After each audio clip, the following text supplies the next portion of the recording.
নতুন একটা ভিডিও নিয়ে আসছি। মানুষ সবসময় অহংকার মোটিভেশন করলে সবসময় থাকবো না।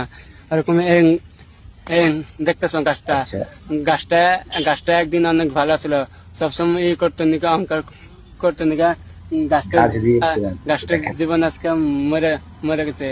এরকম মানুষ সবসময় অহংকার করলে আচ্ছা আচ্ছা আচ্ছা মানুষের আচ্ছা মানুষের জীবনে একদিন মানুষ মরে দেবো। একময় সবই বুঝলাম, এতদিন মানুষ কিন্তু বাইসে থাকো ভালো মতন ছিল, গাছ আবার কার সাথে অহংকার করে? কোনদিনও মানুষ অহংকার না করে। বাস্তব কথা এটাই। এই ভিডিওটার মূল বিষয় ভাইরা যেটা বুঝিয়ে চাচ্ছি ভিডিওর মাধ্যমে, সেটা হচ্ছে অহংকার মানুষকে শেষ করে দেয়।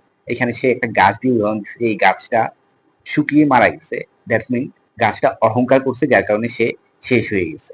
সেটাই বুঝিয়ে গেছে, মানুষও অহংকার করলে শেষ হয়ে যাবে। এখানে সবকিছুই ঠিক আছে, কিন্তু প্রশ্ন হচ্ছে গাছটা আবার কার সাথে অহংকার করবে?